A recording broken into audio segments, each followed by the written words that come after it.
السلام عليكم ورحمة الله تعالى وبركاته. مرحبا بكم في قناة عالمنا ديال الطبخ المغربي. يوم جديد ووصفة جديدة، ولكن هذه الوصفة أخواتي ماشي وصفة ماشي أكلة، وإنما هي وصفة علاجية لعلاج الكحة بالنسبة للوليدات اللي تكون تشدهم الكحبة في الليل وتتزيرهم ونيافهم تيبقاو دايزين ليهم بالماء. جبت لكم هنا واحد العلاج في المتناول. هاد العلاج هذا المكونات ديالو متواجده في اي بيت. عندنا هنا اخواتي واحد 6 الفصوص ديال الثوم، غسلتهم مزيان وغنديرهم في الكاسرونه ونضيف عليهم واحد القليل من الماء، تقريبا جهد كاس ديال العنبه، وغنديرهم اخواتي يتسلقوا على النار. نديرهم هنا يتسلقوا اخواتي، نخليهم تقريبا 10 دقائق حتى يغلى الماء مزيان في هذه الثومه هذه، ونرجع معكم باش نكمل لكم المكون اللي غنزيد على هذه الثومه والطريقه ديال التحضير ديالها. وصدقوني بانها فعاله ومجربه، كنديرها دائما للوليدات ديالي ملي تتزيرهم الكحبه في الليل، ولا مني يصعب عليهم التنفس بسبب نزلات البرد او الزكام. بقاو معايا باش نوريكم طريقه التحضير ديال هذه الوصفه والمكون اللي غنزيد على هذه الثومه. اخواتي دابا غلات الثومه مزيان، ها هي دازت 10 دقائق غلات مزيان. غنطفيو عليها البوطه ونخليوها تبرد قليلا ونكمل معكم الوصفه.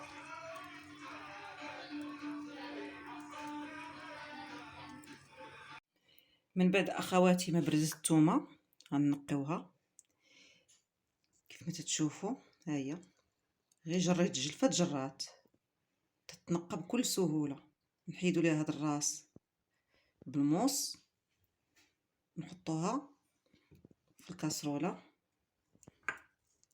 ونبقاو اخواتي نقيو بالوحده بالوحده. الجلفه تتحيد بكل سهوله، ها باليد فقط.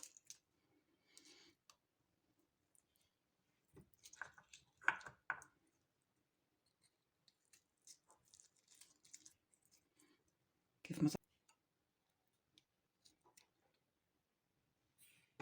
والمكون الثاني اخواتي اللي قلت لكم غنضيف على الثومه وهو زيت العود. غنضيف هنا اخواتي واحد 2 معالق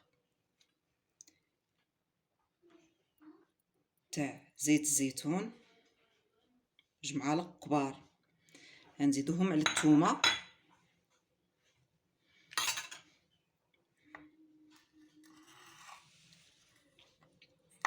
ونشدو واحد الفرشيط وندعكو الثومه بهذا الشكل في وسط الزيت.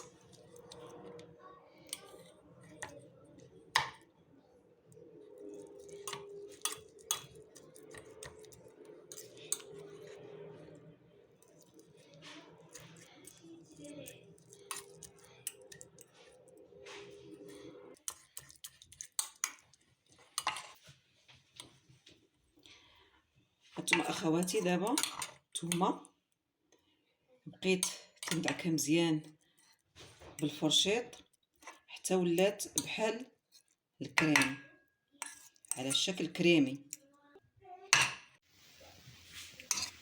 دابا اخواتي غنوضع الكاسرونه فوق النار كيف ما شفتوا، النار منقوصه ما مجهداش،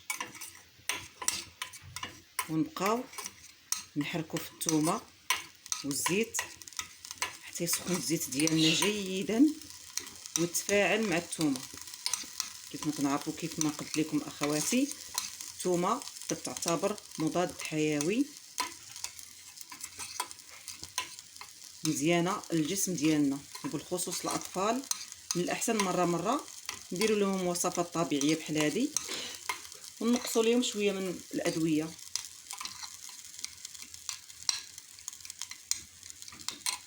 كيف ما قلت لكم هذه الوصفه مزيانه للكحبه بالنسبه للوليدات اللي تيشدوا السعال في الليل.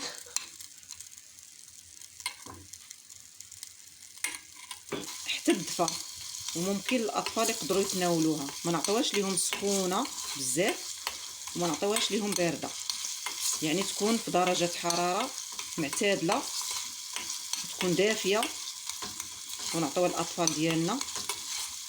نبقاو اخواتي على هذا الشكل نحركو.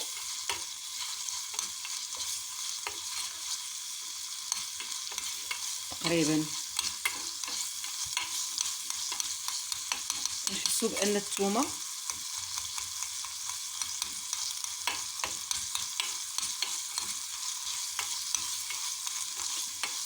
بالثومه بانها سخنات مزيان مع الزيت وتفاعل معاه.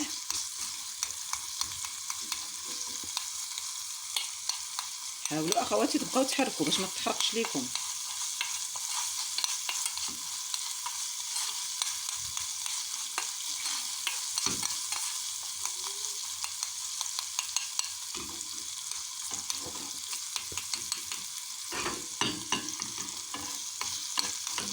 صافي اخواتي، ها هي دابا الوصفه ديالنا جاهزه.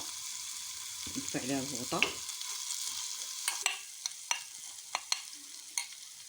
شفتوا اخواتي؟ تنظن بانها واضحه. ها هي غنخليها دابا حتى تعتادل الحراره ديالها، ما تبقاش سخونه، وفي نفس الوقت ما نخليهاش حتى تبرد، ونعطيها للاطفال يتناولوها.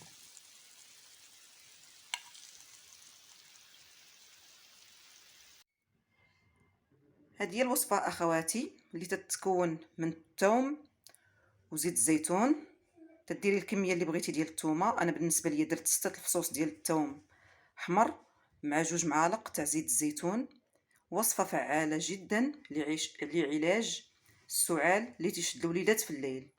تعطيه معلقه مع زيت الزيتون، معلقه صغيره مني، يقرب ينعس، وتغطيه مزيان ويكون الخير ان شاء الله وبالشفاء. كيف ما تعرفوا بان الثومه مضاد حيوي فعال جدا ضد الجراثيم وتعالج مجموعه من الامراض.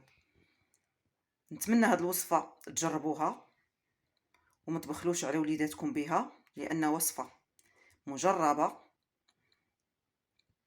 وما تنسونيش اخواتي بواحد ابوني وتفعيل الجرس باش ان شاء الله يوصلكم الجديد تاع القناه ديالي. واحد ابوني، واحد لايك، ونخليتكم على خير.